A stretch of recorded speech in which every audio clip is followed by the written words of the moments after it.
সুপ্রিয় শিক্ষার্থী বন্ধুরা, সবাইকে বাংলা সম্ভারের পক্ষ থেকে জানাই স্বাগত।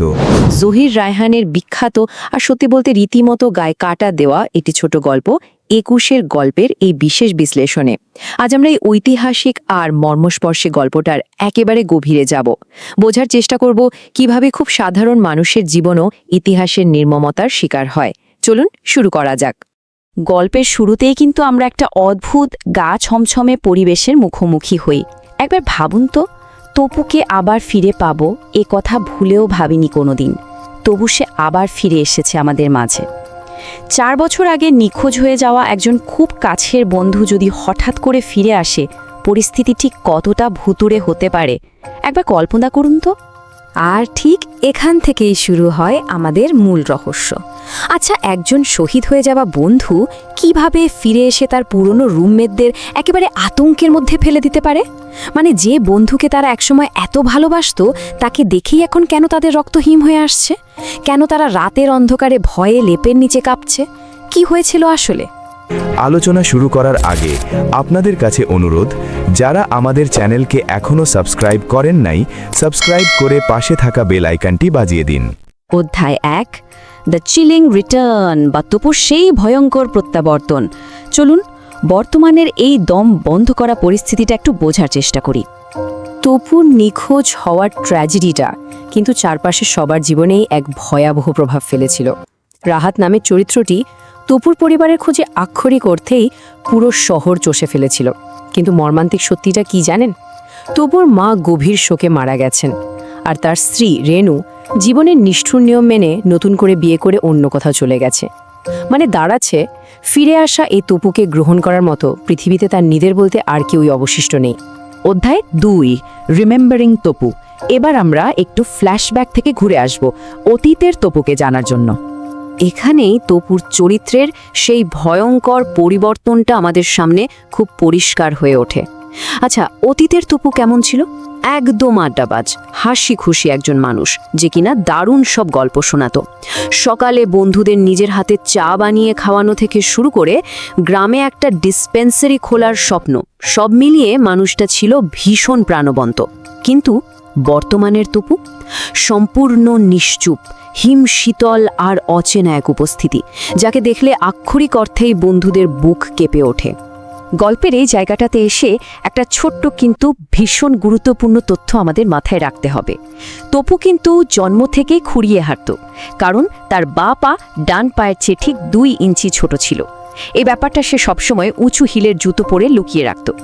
এখন এই ছোটখাটো শারীরিক বিবরণটা কিন্তু লেখকের এমনি এমনি দেয়া নয়, এটা আসলে ভবিষ্যতে এক চরম সত্য উন্মোচনের একটা বীজ বলতে পারেন। তাই এই বিষয়টা একটু মনে রাখবেন। অধ্যায় 3, দ্য প্রোটেস্ট মার্চ।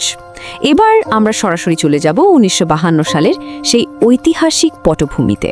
21শে ফেব্রুয়ারি সেই উত্তাল সকালের ঘটনাগুলো কিন্তু ভীষণ দ্রুত গতিতে এগোতে থাকে। খেয়াল করুন, খুব ভোরেই রক্তমাখা শার্ট লাঠিতে ঝুলিয়ে হোস্টেলের সামনে ক্রুদ্ধ জনতা ভিড় জমায়।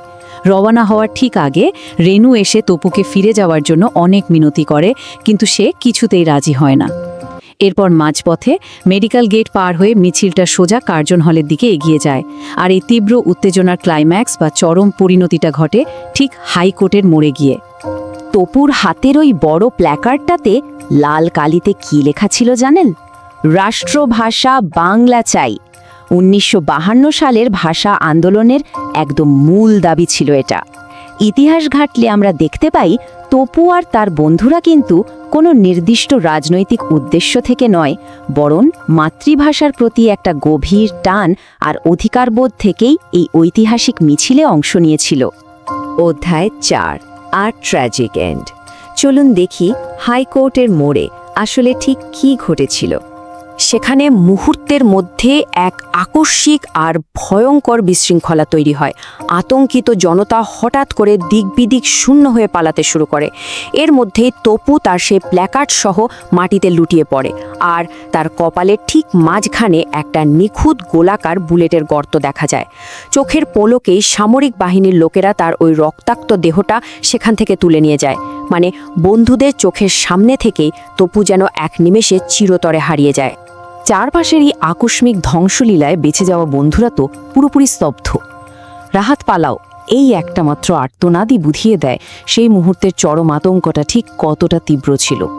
নিজেদের সবচেয়ে প্রিয় বন্ধুকে চোখের সামনে গুলিবিদ্ধ হতে দেখে কেবল প্রাণের ভয়ে তারা ঊর্ধ্বশ্বাসে দৌড়ে আবার ইউনিভার্সিটির দিকে ফিরে আসতে বাধ্য হয়। অধ্যায় 5, দ্য আফটারম্যাথ বা পরবর্তী ঘটনা। সেই মর্মান্তিক ঘটনার পর হোস্টেলের ওই রুমটিতে নেমে আসে এক অদ্ভুত শূন্যতা। রেনুর এই নীরব শোকের দৃশ্যটা আসলেও ভীষণ হৃদয় বিদারক। সে একদম চুপচাপ এসে তপুর জিনিসপত্রগুলো গুছিয়ে নেয়। দুটো স্যুটকেস, একটা বইয়ের ট্রাঙ্ক আর বিছানাপত্র, ব্যাস এইটুকুই যেন তপুর পুরো জীবনের সঞ্চয়। যাওয়ার আগে সে রাহাতের কাছ থেকে তপুর গরম কোটটা শুধু চেয়ে নেয়। এক ফোঁটা চোখের পানিও সে ফেলে না বা আর কোনো কথাও বলে না, শুধু পড়ে থাকে কিছু স্মৃতি আর তপুর ওই ফাঁকা বিছানাটা। অধ্যায় 6, দ্য স্টার্টলিং রিভিল। এবার আমরা টাইমলাইন ধরে সোজা বর্তমান সময় ফিরে আসব, সেই ভয়ঙ্কর রহস্যটার জট খুলতে। হোস্টেলের ঠিক ওই পুরনো রুমটাতেই একদিন একজন খুব হাসি খুশি নতুন মেডিকেল ছাত্র এসে ওঠে, আর অ্যানাটমি পড়ার জন্য সে সাথে করে নিয়ে আসে আস্ত একটা মেডিকেল কঙ্কাল।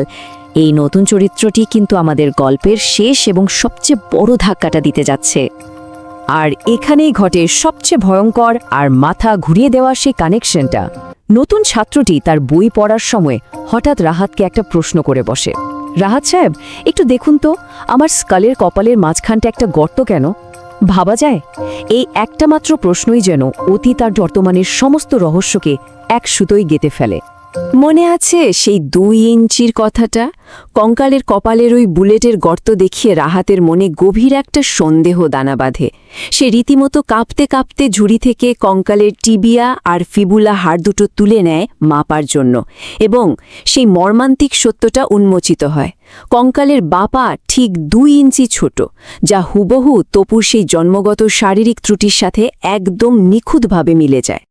কি ভয়ঙ্কর একটা সত্যি, তাই না? নতুন মেডিকেল ছাত্রটি পড়াশোনার জন্য যে কঙ্কালটি ব্যবহার করছে সেটা আর কারো নয়, স্বয়ং তপুরই মৃতদেহ।